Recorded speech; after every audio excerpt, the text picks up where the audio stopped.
नमस्कार दोस्तों, मैं तपोरंजन घोष। आज मैं आप सबों से एक बहुत ही महत्वपूर्ण और गूढ़ विषय पर चर्चा करने जा रहा हूँ। चर्चा का विषय है साइंस ऑफ ह्यूमन लाइफ, यानी मानवीय जीवन का विज्ञान।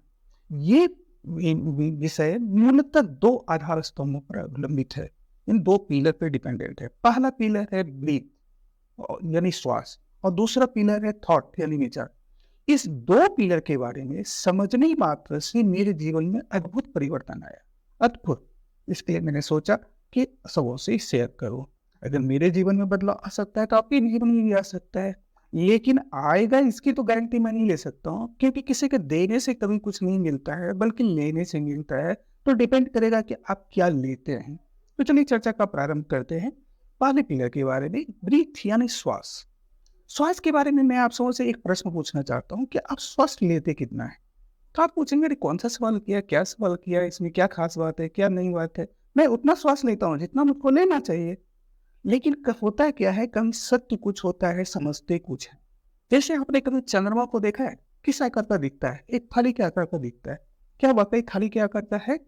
उसका रेडियस 1737 किलोमीटर का है, लेकिन दिखता किस आकार का है? थाली के आकार का। उसी तरह श्वास के बारे में जो हमारा अवधारणा है कि मैं उतना श्वास लेता हूँ जितना मुझको लेना चाहिए, लेकिन फैक्ट नहीं है। फैक्ट क्या है? WHO का रिपोर्ट है कि एक सामान्य व्यक्ति को जितना श्वास लेना चाहिए, वो उसका लेस देन 50% श्वास लेते हैं। अब ये जानना जरूरी है कि हम श्वास में लेते क्या है। श्वास में हम ऑक्सीजन लेते हैं, और ऑक्सीजन का काम क्या होता है? ऑक्सीजन ही मेरे ब्लड को प्यूरिफाई करता है, और प्यूरिफाई करने के बाद हमारे बॉडी के हर ऑर्गन को पहुंचाता है।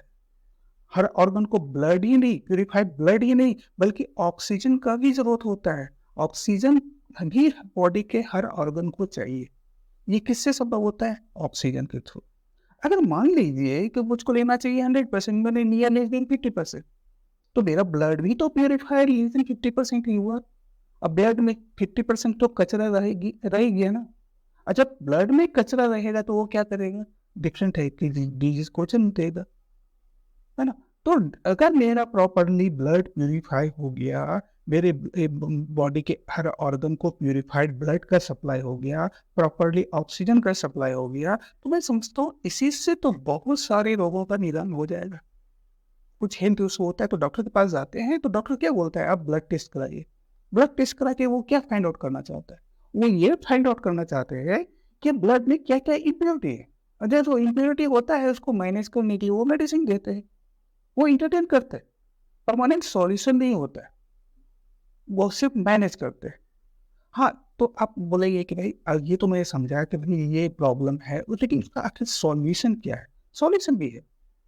प्राचीन काल में ही हमारे ऋषि मुनि ने एक बहुत ही श्रेष्ठ और समृद्ध शास्त्र लेके रखा है, योग शास्त्र, जिसमें विविध प्रकार के श्वसन प्रकार के बारे में चर्चा किया गया, सिखा बताया गया है, जिससे मैं अपने लंग्स की कैपेसिटी को बढ़ा सकता हूँ। मैं अपने ब्लड के इम्प्योरिटी को मैं प्रॉपरली क्लियर कर सकता हूँ, प्यूरिफाई कर सकता हूँ। ऐसा बहुत तरह का श्वसन प्रकार है जिससे मैं लंग्स की कैपेसिटी को बढ़ा सकता हूँ, ब्लड प्रॉपरली ब्लड को प्यूरिफाई कर सकता हूँ, मैं अपने बॉडी के हर ऑर्गन को प्रॉपर ऑक्सीजन पहुंचा सकता हूँ। ऐसा उसमें श्वसन प्रकार दिया हुआ है। अगर ऐसा मैंने कर लिया तो मैं समझता हूँ कि अगर बॉडी को प्रॉपरली प्यूरिफाइड ब्लड का सप्लाई हो गया तो बहुत सारे रोगों का तो खुद ब खुद निदान हो जाएगा। उसके लिए कुछ करने की जरूरत नहीं होगी। हाँ, तो चलिए अब दूसरे पिलर के बारे में चर्चा करते हैं। दूसरा पिलर है थॉट यानी विचार। ये बहुत ही महत्वपूर्ण पिलर है। आपको मैं एक कहानी सुनाता हूँ अमेरिका का। अमेरिका में एक बार एक कैदी को फांसी की सजा हुई, तो वहां के वैज्ञानिकों ने वहां की सरकार से आग्रह किया कि इस कैदी को आप फांसी की सजा ना दें, इस पर मुझको कुछ शोध करना है, कुछ रिसर्च करना है। तो वहां की सरकार ने परमिशन दिया। उन्होंने साइंटिस्ट ने बोला इसको मृत्यु दंड तो देंगे लेकिन फांसी नहीं कर देंगे। तो वहां की सरकार ने परमिशन दिया। तो अब वैज्ञानिकों ने क्या किया, जिस दिन उसको फांसी देने का डेट निश्चित किया गया था, उस दिन उसको एक कमरे में बुलाया गया और उसको एक चेयर पे बिठाया, और उसके सामने एक खतरनाक कोबरा सांप रख दिया और उसको दिखा दिया, और उसको बोला कि इसी कोबरा सांप से तुमको कटवा करके मृत्यु दंड देंगे। उसके बाद क्या किया साइंटिस्ट ने, उसकी आंख पे काला पट्टी बांध दिया, उसके सर को ढक दिया और हाथ पैर को चेयर से बांध दिया। अब साइंटिस्ट ने क्या किया, उसे कोबरे से ना कटा करके सिर्फ 2 पिन चुभाया और 2 पिन चुभाना था कि ऑन द स्पॉट उस कैदी का डेथ हो गया। साइंटिस्ट लोग सरप्राइज हो गए, अरे सो कोबरे ने तो कटा ही नहीं। और साइंटिस्ट लोग तब सबसे जब ज्यादा सरप्राइज हुए जबकि उसका पोस्टमार्टम रिपोर्ट आया। अब पोस्टमार्टम रिपोर्ट जब आया तो उसकी बॉडी में सेम कोबरे का पॉइजन कहाँ से आया। सब साइंटिस्ट सरप्राइज हो गए, लेकिन ये फैक्ट है।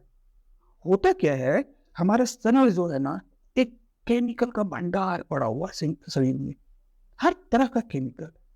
अब ये काम कैसे, हमारे बॉडी का केमिकल जो है किस तरह से काम करता है। ये बॉडी का केमिकल हमारे जिस थॉट से मिलता है वैसा ही केमिकल रिएक्शन होता है। जैसे आपने ये सुना होगा H2 यानी हाइड्रोजन और ऑक्सीजन O2 मिलकर के H2O बनता है यानी जल बनता है। उसी तरह हमारे बॉडी का केमिकल जिस थॉट से मिलता है वैसा ही केमिकल रिएक्शन होता है, वैसा ही केमिकल मेरे बॉडी में जनरेट होता है। जैसे उस कैदी को एक कोबरा दिखाया गया, कोबरा का डर और भय जब उसके बॉडी का केमिकल से मिला तो पॉइजन जनरेट हुआ। इमीडिएट इतना फास्ट केमिकल रिएक्शन होता है कि इमीडिएट अगर नेगेटिव थॉट से, डर के थॉट से, भय के थॉट से अगर पॉइजन बन सकता है तो पॉजिटिव थॉट रख के हम अमृत क्यों नहीं बना सकते। लेकिन इसके लिए करना क्या होगा, सिर्फ थॉट को ही तो चेंज करना। जैसे आपने कभी कोई सुना होगा, किसी को अचानक बुरा खबर मिला, उसको सदमा लगा और अटैक आता है। ऐसा सुना होगा काफी आप लोगों ने। सदमा क्या होता है, सदमा एक थॉट है। यानी जैसे उसको एक डर का थॉट, भय का थॉट्स उसको मिला तो तुरंत बॉडी में ऐसा केमिकल रिएक्शन हुआ कि तुरंत कोलेस्ट्रॉल जनरेट हो गया और तुरंत अटैक आ गया। ऐसा होता है। अब लोग बोलते हैं कि देखिए थॉट को हम आने, बहुत लोग मुझसे पूछते हैं नहीं थॉट को आने से कैसे रोको। आने से, अब नेगेटिव थॉट को कभी भी आने से रोक नहीं सकते हैं, लेकिन आपके हाथ में ये चीज जरूर है कि अगर नेगेटिव थॉट आया तो आप उसको इग्नोर तो जरूर कर सकते हैं। जैसे आपका थॉट आया, जो आपका अगर पॉजिटिव थॉट आया तो उस पर आप रखिए, उस पर विचार जो करना है कीजिए। लेकिन अगर निगेटिव थॉट आया, अगर वो मेरे काम की चीज नहीं है, वो मुझको उसका असर बुरा पड़ने वाला है, तो मैं उसको पास ऑन तो कर सकता हूँ, ये तो मेरे हाथ में है। अगर मैंने इतना सही कर लिया, उसको अवॉइड तो कर सकता हूँ, इग्नोर तो कर सकता हूँ, उस पर और विचार नहीं करके उसको पास ऑन तो कर सकता हूँ। इतना सा किया, अगर 2 ही चीज मैं कर रहा हूँ करने के लिए, सिर्फ एक प्रॉपर्ली बॉडी में ऑक्सीजन ले लिया और एक पॉजिटिव थॉट को चेंज कर लिया, इतना सा करने के बाद ही बहुत बड़ा अद्भुत परिवर्तन हो सकता है। लेकिन देखिए बात बहुत छोटी छोटी है। आपको मैं एक पोएम सुनाता हूँ। पोएम है for the wants of A nail, for the wants of A nail the shoe was lost, for the wants of a shoe, the horse was lost. For the wants of a horse, the rider was lost. For the wants of a rider, the battle was lost. For the wants of a battle, the kingdom was lost. आपने देखा है प्राचीन काल में जब 2 राजाओं के बीच युद्ध हुआ करता था ना, तो उसमें घुड़सवार का बहुत बड़ा रोल होता था। आपने देखा है घोड़े के पैर में एक लोखंड का नाल लगाया जाता है। नाल क्या होता है, वो घोड़े का सूग होता है और वो नाल लगाने में एक लोखंड का कील ठोका जाता है उसमें। तो वो नाल इसलिए लगाते हैं कि घोड़ा फास्ट दौड़ सके। जैसे कोई रनर को देखते होंगे आप, शू पहन के दौड़ता है, क्यों दौड़ता है, क्योंकि वो विदाउट शू के कंपेयर में फास्ट दौड़ सके। तो उसी तरह घोड़े के पैर में नाल लगाते हैं, नहीं वो शू लगाते हैं ताकि वो फास्ट दौड़ सके। अगर मान लीजिए मेरे पास सारी चीज उपलब्ध है, लेकिन घोड़े के पैर में नाल लगाने के लिए उसमें कील नहीं है, तो मैं क्या बिना कील का नाल को लगा सकता हूँ? अगर नहीं लगाया, नाल नहीं लगाया, तो क्या घोड़ा फास्ट दौड़ पाएगा? और घोड़ा फास्ट नहीं दौड़ पाएगा तो घुड़सवार कैसे लड़ाई कर सकता है? अगर घुड़सवार नहीं लड़ेगा तो बैटल कैसे जीत सकते हैं? अगर बैटल नहीं जीतेंगे तो हम किंगडम को कैसे बचा सकते हैं? किसके चलते? सिर्फ एक छोटे से कील के अभाव के चलते मैं एक बैटल को, किंगडम को लूज कर सकता हूँ। कील एक छोटी सी चीज है। आपने सुना होगा बहुत स्टूडेंट लोग बोलते हैं, मैंने परीक्षा में बहुत तैयारी किया, ये नहीं हुआ, बहुत तैयारी करते, बहुत मेहनत करते, लेकिन अपेक्षित रिजल्ट नहीं मिल पाता। क्यों नहीं मिल पाता है? कारण क्या होता है? कारण क्या है कि वो उसने मेहनत तो अच्छा नहीं किया, लेकिन उसके प्लानिंग में, स्टडी में कहीं न कहीं की का गैप हो गया, जिसने उसके सक्सेस को फेल्योर में चेंज कर दिया। कि एक छोटी सी चीज़ है, लेकिन वो उसका इम्पैक्ट जो होता है ना, बहुत ही बड़ा होता है। यानी रिजल्ट को वो चेंज कर सकता है, सक्सेस से फेल्योर नहीं। ये तो मैं समझता हूँ, बट हर स्टूडेंट को, मैनेजमेंट का स्टूडेंट हो, हर लोगों को जानना चाहिए, क्योंकि हर लोग कुछ ना कुछ अपनी लाइफ में प्लान करते हैं, और प्लान करने के दरमियान उसमें छोटी सी छोटी बात का भी ध्यान अगर रखेंगे तो मैं बेटर प्लान कर पाऊंगा। बात बहुत छोटी छोटी है, लेकिन इसका इम्पैक्ट बहुत ही बड़ा होता है। जैसे आपने देखा होगा, आज की सब लोग सिर्फ अभाव की बात, प्रॉब्लम की बात ही करेंगे, पॉजिटिव बात की चर्चा कम करेंगे। आप किसी से ऐसे पूछिए कि आपकी उम्र क्या है, तो कोई बोलेंगे भाई मैं 60 का हूँ, कोई 70 का हूँ, कोई 90 का हूँ, कोई 100 का हूँ। आजकल तो 60 जहाँ लोगों का हो गया कि भाई रिटायर कर गया, मैं आपको काम करने के लायक नहीं था। सब लोग मैथमेटिकल एज पे जोड़ते हैं, लेकिन होता क्या है, 3 तरह का मुख्यतः एज होता है। एक मैथमेटिकल एज तो है ही, उसके साथ-साथ एक साइकोलॉजिकल एज है और एक बायोलॉजिकल एज होता है। सबसे इम्पोर्टेंट जो है वो साइकोलॉजिकल एज। जिस तरह का हमारा साइकोलॉजी होगा, उस तरह का ही मेरा बायोलॉजिकल एज होगा। आपने को मैं एक कहानी आपने कभी वीर कुंवर सिंह के बारे में सुना है? वीर कुंवर सिंह ने 1857 में अंग्रेजों के साथ लड़ाई किया था। उस समय वो 80 साल के थे। अब ये बताइए कि मैथमेटिकल एज के हिसाब से तो उनको मैं मान सकता हूँ कि वो 80 साल की उम्र में बूढ़े थे। क्या साइकोलॉजिकली वो बूढ़े थे? और क्या बायोलॉजिकली बूढ़े थे? नहीं थे। अगर साइकोलॉजिकली होते तो युद्ध करने का सोचते ही नहीं, और बायोलॉजिकली होते तो वो युद्ध कर नहीं पाते। इसलिए वो ना तो साइकोलॉजिकली थे, ना ही बायोलॉजिकली थे, सिर्फ मैथमेटिकली थे।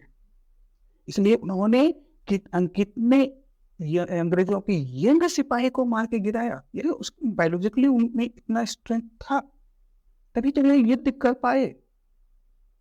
तो आज तो सब लोग हर समय नेगेटिव बात ही कहेंगे, पॉजिटिव बात तो बोलते ही नहीं।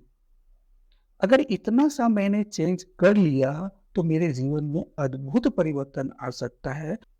मैं अपनी बात बताता हूँ, मैं अभी 38 ईयर्स का हूँ, लेकिन मैं एनर्जी के मामले में 28 से ज्यादा नहीं हूँ।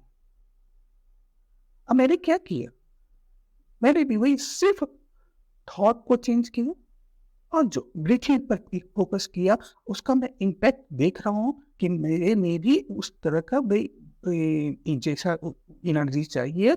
मैं अभी भी 14 आवर्स तक का मैं मेहनत करता हूँ, 14 घंटा मैं मेहनत करता हूँ। मैं इतना मेहनत जिसमें 28 ईयर्स का था ना, उसने भी नहीं कर सकता था।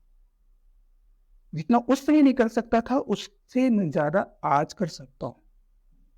तो मैंने किया कि सिर्फ थॉट को ही चेंज कर दिया किया ना। मैंने अपनी उम्र को अगले पड़ाव पे जाने से थॉट के थ्रू एंड अपनी बैक गियर में आ गया, जिससे मेरे बॉडी में खुद चेंज आया। ये मैं महसूस कर रहा हूँ। जब मेरी बॉडी में ऐसा आ सकता है, तो आपकी बॉडी में क्यों नहीं आ सकता है? करना क्या होगा? सिर्फ थॉट को ही तो चेंज करना है, और तो ब्रीथिंग पे ही तो फोकस करना है, प्रॉपरली ब्रीथ लेना है, और थॉट को, पॉजिटिव थॉट को रखना है। बस इतना सा कर लेंगे तो आपके जीवन में अद्भुत परिवर्तन आ जाएगा। लेकिन ये करना इतना आसान नहीं है, क्योंकि आज के समय में वेल्थ के लिए तो सबों के पास समय होता है, हेल्थ के लिए समय नहीं होता है। हेल्थ के लिए सिर्फ एक्सक्यूज होता है। सब लोगों से पूछिए, मेरे पास समय कहाँ है, मेरे पास समय कहाँ है? लेकिन ये लोग भूल जाते हैं, हेल्थ है तो वेल्थ है, नहीं तो हेल्थ भी निकलेगा और वेल्थ भी निकलेगा। आप अगर फोकस करेंगे, हेल्दी वेल्दी दोनों रहेंगे, नहीं तो हेल्थ भी जाएगा और वेल्थ भी जाएगा। धन्यवाद दोस्तों। अगर आपको ये वीडियो अच्छा लगा हो तो मैं चाहूंगा कि जरूर ज्यादा से ज्यादा लोगों को शेयर करें। अगर उनके जीवन में कुछ बदलाव आएगा, चेंज आएगा, तो मुझको बहुत ही खुशी होगी। धन्यवाद।